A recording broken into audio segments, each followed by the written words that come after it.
La provincia de Valdivia es identificada a nivel nacional por el desarrollo productivo de la agricultura, ganadería y pesca.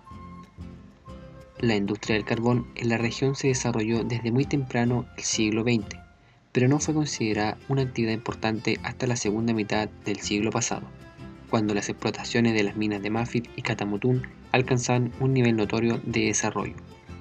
Es así que con estos yacimientos la industria del carbón pasará a transformarse en una de las actividades más importantes de la zona, abasteciendo barcos a vapor y ferrocarriles de la época, fábrica de ladrillos, vidrios, entre otras. Tras el paso de la Segunda Guerra Mundial, el petróleo baja su costo y la industria del carbón se ve disminuida. A esto se suman los acontecimientos del país, en las cuales destacan las huelgas por sindicatos en la década del 60. Es la industria del carbón en el siglo XX en el cual los obreros y sindicatos carboneros juegan un rol importante por establecer derechos laborales y condiciones dignas de trabajo. Mientras tanto, en una localidad ubicada a 17 kilómetros al sur del poblado de Mafil, la cual destaca por la actividad agrícola y ganadera que pertenece al criadero militar, además de poseer aras que ocupan las dependencias del que fue un centro carbonífero de gran importancia para la economía mafileña. Estamos hablando de las minas de Pupunahue. Pupunahue era un fondo destinado a las actividades tradicionales. El propietario de estos terrenos era Dionisio Vigo, quien adquirió los terrenos en el año 1935. Sus límites son por el norte el río Mafil, por el sur el río Calle Calle, al este el estero y Quebrada de Patas, y por el oeste el estero Poco Comer.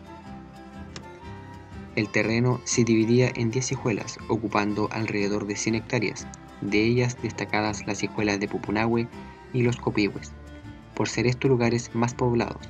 Además, eran estos terrenos los que presentaban mantos carboníferos, descubiertos por la misma familia hacia los años 20 del siglo pasado. En aquel tiempo se formó una sociedad carbonífera contratándose un ingeniero norteamericano para dirigir la explotación. La compañía encargada de explotar el carbón en Pupunahue fracasó, por lo cual quedó como depositario de los bienes de don Carlos Vigo. Es en 1935 cuando la sociedad carbonífera Catamutún adquirió los predios y se procedió a la construcción de una planta purificadora de carbón, administrada por aporte de la Corfo, la cual firmó un convenio con capitales alemanes. Al mismo tiempo, se hizo un ramal de ferrocarriles de Murpún a Pupunahue y la canalización del río Calle Calle para los barcos que llegaban hasta las minas.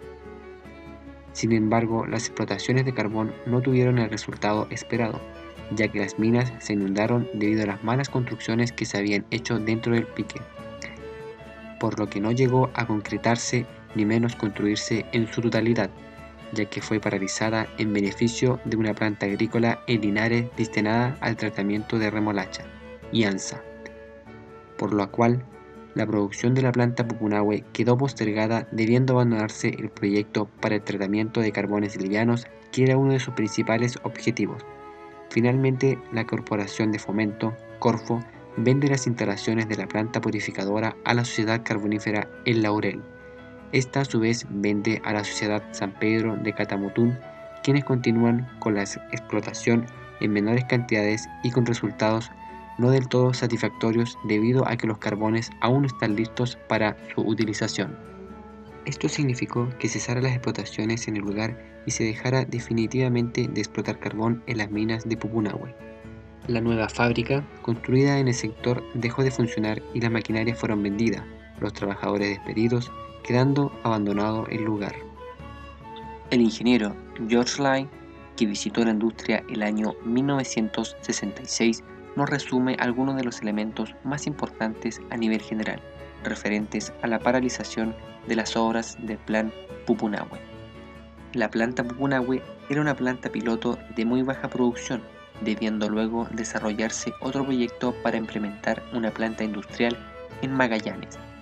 Cabe hacer notar que en la década de los 80 se consideraba que la mínima producción de carbón para abastecer una planta más moderna con el sistema sudafricano era de 5.000 toneladas al día. Tratar menos lo hacía no rentable.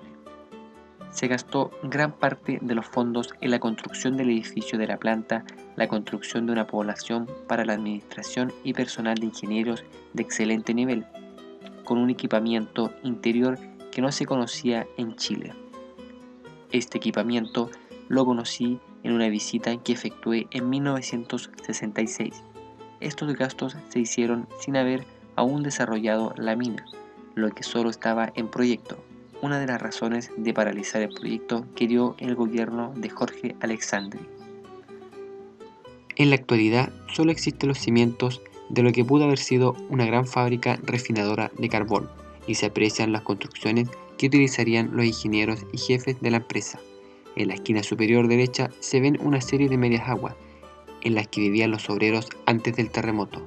Luego del 60, estas se derrumbaron y debido a que solo quedaban 22 familias viviendo en el lugar, estas ocuparon las casas que habían sido construidas para el personal administrativo. En esta faena obrera tenían cerca de 2.000 trabajadores en total y se armaban en turnos de 300. Las viviendas administrativas, que finalmente pasaron a ser la vivienda del obrero y su familia, eran 15 en su época, de las cuales en la actualidad 10 viviendas del conjunto característico son viviendas habitadas, tanto por obreros y comandantes del ejército militar. 4 casas derrumbadas por deterioro y mal cuidado. En la fotografía izquierda se observan los cimientos de una de ellas y al lado derecho el lugar de emplazamiento de otra. En la misma fotografía se observan 2 casas modernas, las cuales están sobre los cimientos de hormigón. Estas tienen relación con la vivienda quemada, como dan testigos las fotografías. Esta contaba con seguro por parte del ejército. Producto de esto, con el seguro se construyen 2 casas de un piso moderna, sobre los cimientos de hormigón, los cuales correspondían a viviendas derrumbadas. Fuera del estilo de vivienda, pero funcional, una casa que es utilizada como casino para los trabajadores de áreas militar de Pupunahue.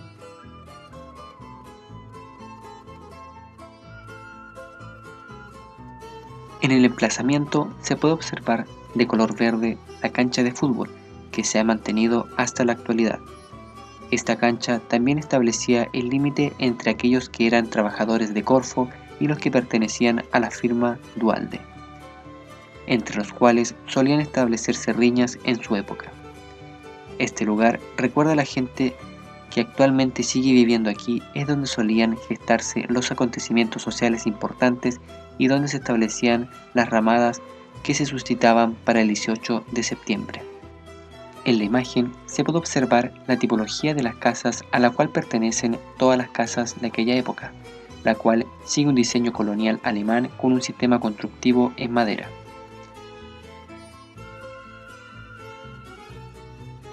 Estas viviendas aparentan ser una sola vivienda, pero al analizarla desde sus raíces y comienzos de su construcción nos damos cuenta que son pareadas de un mismo formato, compartiendo un muro divisorio, siendo esta misma vivienda copiada en el sentido contrario para crear finalmente la vivienda que muestra la imagen.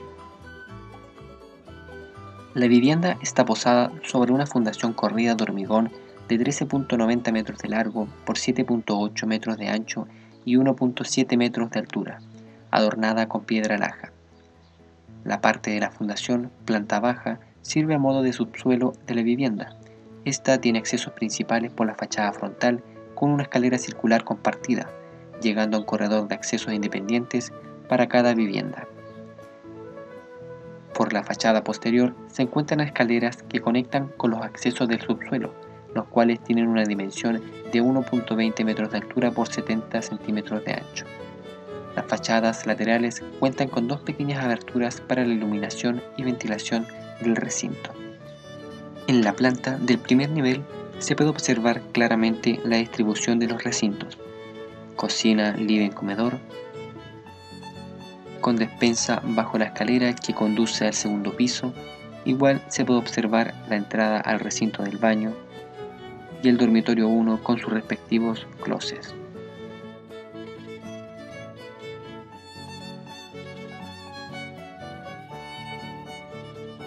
En la segunda planta encontraremos 3 dormitorios y una pequeña sala de estar que se encuentra en el lado izquierdo inferior.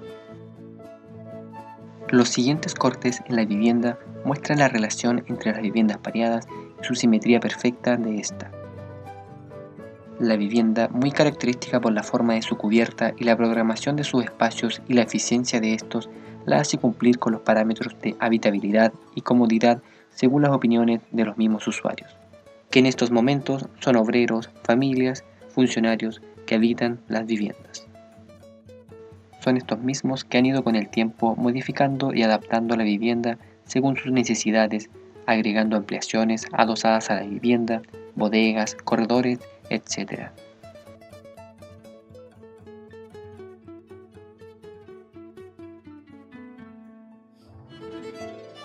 Como cada pueblo tiene su historia trágica, la imagen de la vivienda que se muestra es actualmente la vivienda perteneciente a un antiguo trabajador de la mina, la cual en el periodo anterior fue el antiguo retén de Carabineros, lugar donde él relata tuvieron prisionero al popular chacal de Pupunahue, el cual los lugareños recuerdan como el escándalo de la época, ya que el chacal de Pupunahue se gana su nombre debido a la masacre que le propinó a su mujer e hija. Otra de las viviendas características del conjunto es la vivienda de administración, la cual era punto de referencia en donde empiezas a entrar encima del yacimiento, como relata Eduardo Gans en la entrevista del libro Memorias debajo de la tierra, que actualmente es la casa del comandante. Las personas que al día de hoy trabajan en este poblado recuerdan con algo de nostalgia la existencia de la mina. También como recuerdo queda la copa de agua, la cual aún permanece en el lugar.